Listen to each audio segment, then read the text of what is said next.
In fact, a family for earning $80,000 a year will get a federal subsidy to help them pay for this explosion in healthcare costs they have to buy. Now, how do you know if you're eligible for this subsidy? Well, you're going to be required to furnish a tax return to the insurance company so that they can tell the federal government that, yes, this person is eligible for a subsidy. The subsidy disappears at $43,000 annual per individual or $80,000 per family. So if you have a family and you're making $75,000 a year and your employer is thinking about giving you a raise, you might not want to get a raise above $80,000 a year, because when you lose the subsidy, that can actually be worse. That could more than offset the raise you got. So employers are going to be tempted to say, look, I'm going to drop this insurance because I can't afford it. Why don't you go buy this insurance through the exchange, and if you can't afford it, you can get a subsidy. Okay? Well, there's a problem. To discourage employers from doing that, they're going to pay a penalty. The penalty is that, this is kind of complicated, so I had to write it down. If any one of the workers had to get a subsidy to help buy that individual insurance because you dropped coverage, you have to pay a fine of $2,000 per employee for every, even if just one worker had to get a subsidy. So, minus the first 30 employees you have. So, for example, a company with 100 workers who had one employee who had to get a subsidy because that company dropped his health insurance coverage would have to pay a fine of $2,000 times 70 workers.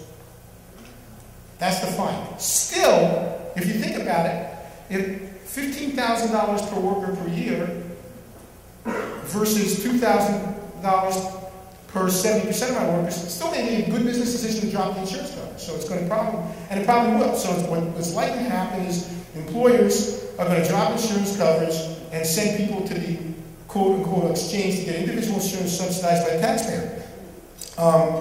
Now, in addition, it's not just that simple. Let's say you didn't drop health insurance coverage. The law says that you can't make, almost everyone is now asked to participate in the purchase of the health insurance through their employer. So you might have to pay 25% of the cost or whatever. Well, if that cost exceeds 8% of your income, your annual income, then the employer is penalized the lesser of $3,000 per employee received, because that person would then be eligible for a subsidy if he could show that his participation was more than 8% of his income. So for everyone who gets that subsidy, it's $3,000 per employee or $2,000 per worker who's not receiving a subsidy, whichever is the lesser of the two. Okay. So now, how do you know that person is paying greater than 8% of his income? Because you'll be required to furnish your personal tax returns to your employer, so he knows, because he's supposed to try to keep you under paying 8% of your income. And it's also furnished to the insurance company. So now, of course, how are they going to keep the costs from exploding? Well, it sets up a couple of things. When the stimulus package was passed back, what was that, a year and a half ago now? One of the things in the stimulus package was money to force doctors by 2014, all doctors and every healthcare provider in the country, Walgreens, you name it, we all have to be electronic, and we have to connect to a national database. So that it's hoped that by 2014, when the system is set up, every single transaction, you go to the pharmacy and buy a nasal spray for a cold, that's going to be registered in a national database. Every single thing that occurs is going to be in a national database.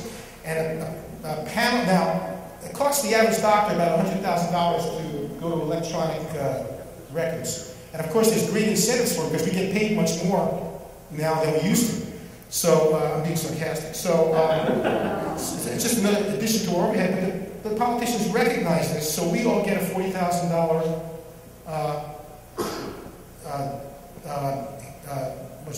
bailout from the Fed. That's part of the stimulus package. Every doctor who sets up an electronic medical record system gets a $40,000 check from the federal government, thanks to you guys, and to help us with the expense. That wasn't even Obamacare. That was the stimulus package. The stimulus package also set up the federal comparative effectiveness.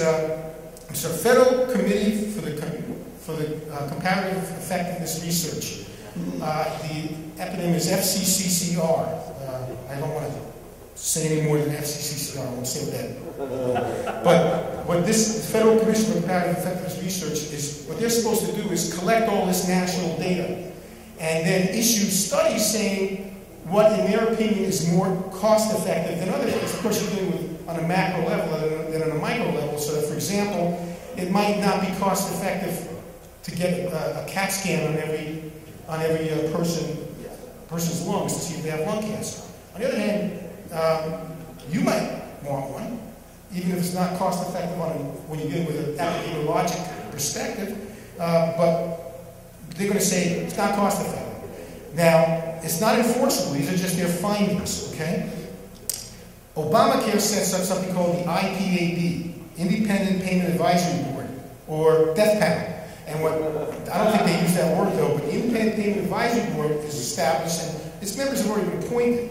And what they're supposed to do, starting in 2014, is decide what Medicare will allow or won't, what pharmaceuticals will be permitted to be dispensed to patients, what treatments will be allowed, at what age, etc. So like in the UK, for example, over a certain age, I'm sorry, you just can't get a knee replacement. You can't get dialysis. It's your time to die. We can't, because from a cost-effective standpoint, it's not worth it to save you. You're not putting money into the treasury because you're not working.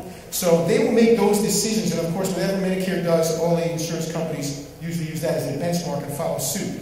So that's going to take effect in 2014, and that's hoped to keep costs down. Then, of course, they're going to cut Medicare by $500 billion. Now, I have no problem with cutting Medicare. One of the things they're going to do, though, that's their first target is so-called Medicare Advantage, which is a project which is aimed at trying to get us out of the Medicare problem we're in, where people can, it's basically privatized, it voucherizes your Medicare allotment, and you can use that to have a private company administer your Medicare. For example, Secure Horizons, Humana Gold, and if you want to pay extra out of pocket, you can get some extra features. Well, the idea behind that was that eventually it gets so popular that 99% of people would choose that option. And in just a few years already, 25% of the nation's seniors use that. And that was sort of seen as a way out of our current dilemma, the demographic timeline that awaits us, a $37 trillion liability with Medicare, because we could eventually just turn it into a voucher and say, why don't you just all get, here's money towards getting yourself health insurance, which is better than the current situation.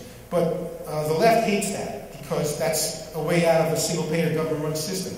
So the biggest cuts right off the bat, $197 billion out of Medicare Advantage, and except in, I think, 5 counties in the state of Florida, and that's because they needed Senator Nelson's vote to pass this. So people in the state of Florida can still get their Medicare Advantage. But basically what they're trying to do is gradually over the next few years put Medicare Advantage out of business and get back to the single-payer model that they like so much. In order to pay for this, there's also going to be, as we all know, a large amount of tax increases. Medicare payroll tax is going to be raised to 3.8% for those over $200,000 as an individual, and there'll be a 3.8% Medicare tax on all capital gains and dividends for those earning over $200,000. There's excise taxes on pharmaceuticals, 2.9% excise tax on all medical devices, right down to X-ray machines. There's going to be a 40% tax on so-called Cadillac health insurance plans. These are expensive health insurance plans, which affect a lot of people. And then there's some 10% sales tax on tanning salons because they're obviously the weakest lobbying machine in Washington, so they got hit with that. And then, of course, there's some random stuff going in there, which has nothing to do with even remotely with healthcare, which is every small business has got to file a 1099 form for every transaction of greater than $600, which is a tremendous burden on all small businesses, and it just further adds to the cost of doing business and the whole slowdown. So there's also they're trying to get rid of health savings accounts, which have been more and more popular these days. And as of the first this year, you can't use money from your health savings account to purchase over-the-counter medications, only prescription medications. That's the start. What they're basically going to do is chip away at the way you can use your health savings account, and also they're lowering the deductibles so that eventually you can't have a high deductible catastrophic policy. So they're basically working on making it where health savings accounts are no longer workable. That'll take about by 2018 if this thing doesn't change. So in the interest of time now, I'm going to talk about what can we do. Well, you know, I've learned over the years not to get too optimistic after an election occurs, because I've been disappointed so many times before. But it is hoped that in the short term, the new legislature takes over in January. First thing they're going to do is they're going to pass in both houses a repeal of Obamacare. Obviously, the polls show 59% of people want to repeal. It's very unpopular. A lot of politicians lost their seats because of this. It's going to go to the president. He's going to veto it. They don't have enough votes to override his veto, and they're going to lay that down as their marker. What they're planning to do is we'll see if they live up to it. But what they're promising to do, wherever they can, is not fund certain things that need to be funded in order for this to be implemented. Because all appropriations have to originate in the House. The House now has a very large Republican majority starting January 3rd, and they just won't fund certain things, which will slow down, kind of put sand in the wheels of the thing, and not allow it to happen. Also, they're intending to hold lots and lots of hearings in the House. The Senate is still controlled by Harry Reid. In the House, they're going to hold a lot of hearings and ask a lot of these bureaucrats who are given an incredible amount of powers under Obamacare to set up all these regulatory systems, and ask them to explain on C-SPAN. So now you're going to do what to each employer? Now every one of us has to do what? And we have to show a tax return to whom? And kind of basically what they're kind of keep doing is make it fester, because they know as long as Obama's in the White House, he's going to veto any repeal. And then what they're hoping strategically is that they'll probably once in a while pass a repeal again and let them veto it. So they're hoping strategically to keep this alive and as a festering sore in time for the 2012 election. And then their hopes are that we'll get a different president, different Senate, and then they can repeal Obamacare. But I'm sure this group is smart enough to know, don't hold your breath, because if that were to happen, they may decide, you know, we're kind of liking being in charge now and having all that goodies to hand out, so maybe we won't repeal it. Maybe we'll just make some tweaks here and there. So, you know, I don't want to be a Pollyanna about it, but this is the immediate political game plan out there. Meanwhile, many lawsuits are underway. The state of Virginia filed a suit that I'm told by Clint Bullock of the Goldwater Institute is a very well-argued suit. Let me back up. I'm the treasurer of Arizona's for Healthcare Freedom, and healthcare reform. We were the ones who were responsible, supported the passage of Prop 106, the Healthcare Freedom Act. Actually, my colleague Eric Novak, another surgeon, another like-minded person, he came up with the idea a few years ago. It was on the ballot in 2008 and barely lost. Then after Obama became president, a whole bunch of momentum developed to try again. And we refined it. The state legislature actually referred it to the ballot for us, which saved us a lot of expense. And then through the policy network of free market think tanks, word started traveling. People in other states started asking to see the language of our bill. So, let me see, 13 states altogether have some form of Healthcare Freedom Act. Most of them have passed it as a statute. Virginia passed it as a statute. Basically the language of our 2008 one. It's also passed in Georgia, Louisiana, Missouri passed it as a statute, Idaho, and I can't think of all the names right now. Arizona passed it as a constitutional amendment this November. So did Oklahoma. Colorado, it barely failed, and they didn't, to be honest with you, they didn't word it very well, and they opened themselves up to a lot of demagogic attacks by not wording it well. So what basically this sets up is each state is now, these states that have done this have saying, in our state, a person cannot be forced to participate in a health plan if they don't want to. And a person cannot be penalized for making their own private arrangements for health care. And that's in our Constitution now, and like I say, many states have it as a statute. Virginia passed it as a statute.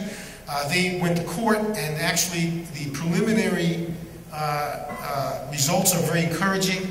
It's, this is filed in a district for Virginia, which is apparently very fast moving. They call it the rocket docket. It moves quickly. The feds immediately filed a motion to dismiss, and they said it's not, that the state doesn't have standing because it hasn't taken effect yet.